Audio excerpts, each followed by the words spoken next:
Mr. Armstrong is towering above me, his face a hard mask. He turns his angry gaze to the crowd surrounding me. I'll deal with the rest of you later. Get to class. You're all truant. Everyone cringes. Then one by one they slink away, glaring at me as they leave. The principal's jaw is tense and his left eye twitches. How much did you hear? Every word. My stomach sinks like a stone. This is bad. Let's go. I follow Mr. Armstrong into his office, shut the door behind me, and sit down. He doesn't say anything at first. He just stares at me. I squirm under his gaze. Looking into his eyes, I'm reminded of Jay. He looks sad. I start to open my mouth, unsure of what will come out, but then... I remember, Eleanor. I snap my mouth shut, shocked by this revelation. I was a teacher back then, fresh out of grad school. She was a star student in my class, and her death hit me hard. I watch him carefully. He looks anguished. I remember the girls' confessions, too. It was very strange, the way they all spontaneously confessed. He finally looks up at me. Now I understand why. Although, I have to admit, a glowing locker, a secret pen, it's all very hard for me to believe. I nod. He blows out a shocked breath, shaking his head. If it didn't happen to me, I might not have believed it. I slowly nod again. What you did was wrong. Very wrong. You've hurt a lot of people. I gulp. Why isn't Mr. Armstrong yelling at me? Why isn't he expelling me? Maybe there's a chance he'll let me go if I just apologize. I'm about to do it, but then my eyes land on a picture of him and Jay with his mom. And all my anger returns.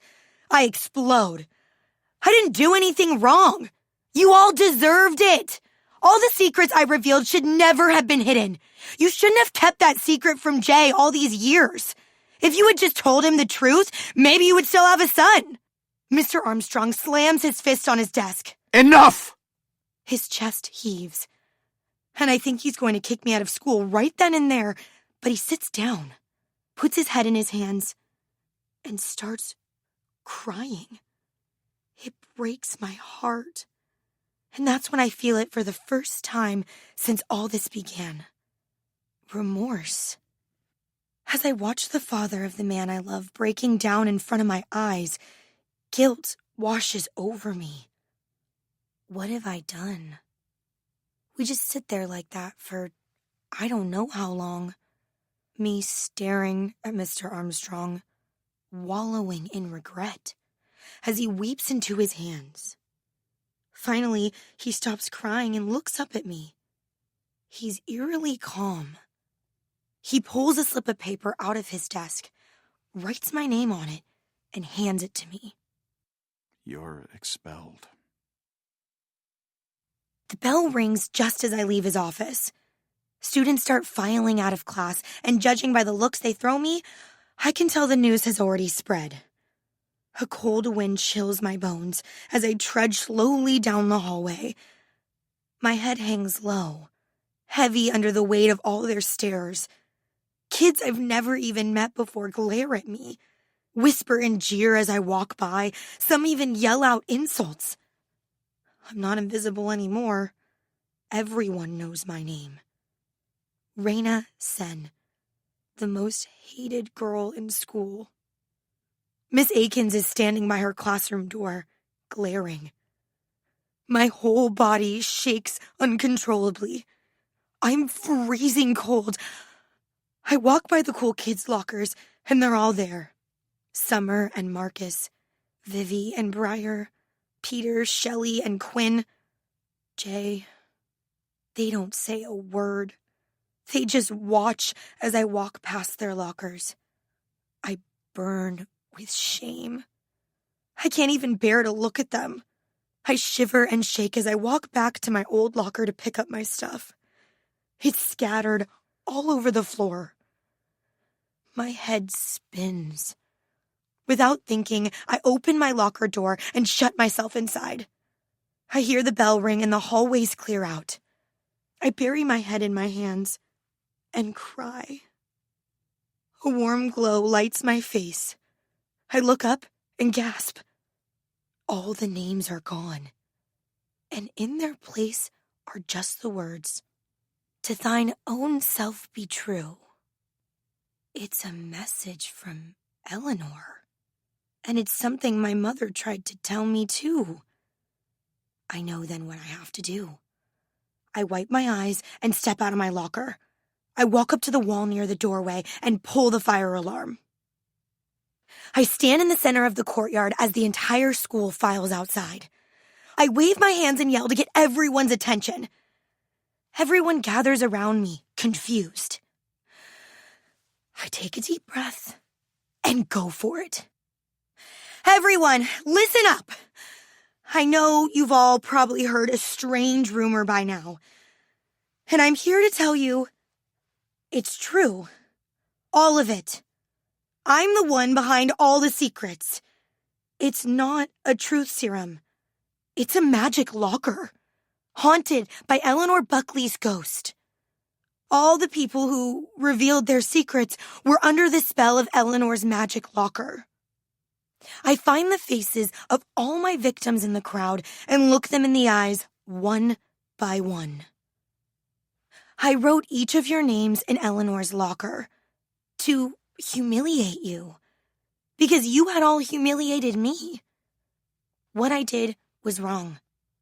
I hurt all of you, and I'm sorry. But through all of this, I've learned something. If we all had the courage to be ourselves, to be true to ourselves, to be honest with one another about who we really are, none of this would have happened. I wish I had that courage before. But starting now, I'm going to be true to myself. I scan the crowd and find Jay. I look him right in the eyes. A cold wind sweeps by me. Jay Armstrong, I've been madly, hopelessly in love with you since we slept together 3 years ago. So much so that I have notebooks filled with drawings of you. As I say those words, all the cold leaves my body, and warmth fills me. I turn to Summer next. Summer Hart, you were my best friend, and when you left me for Jay, that really sucked. And while I hated you for how you treated me, a part of me always missed you. Summer stares at me, blank-faced. I let her know my feelings are genuine, and then I look away. Shelley, you're an amazing person. You were nice to me when no one else was. But in the spirit of being honest, I know you're all earthy and stuff, but you need to take a shower, girl. Please don't take that in the wrong way. You're a wonderful person, and I wish I were as confident as you. I turn to Briar. Briar, for years you bullied me, but then you became my friend. I know it was probably just to hurt Summer, and I get that. But I just want to say, there's a really good side to you too. You should be that person. Because that girl is beautiful and sweet. Quinn, you're an incredible writer. And I know one day you're going to be famous. And I'm just sorry I lied to you. It was wrong. I go through all the people I hurt, and I bare my soul to each and every one of them. Once I'm done, there's pin drop silence. I look out in the crowd expectantly. I wait. Any moment now, someone will speak and bare their soul too. But nothing happens. Everyone just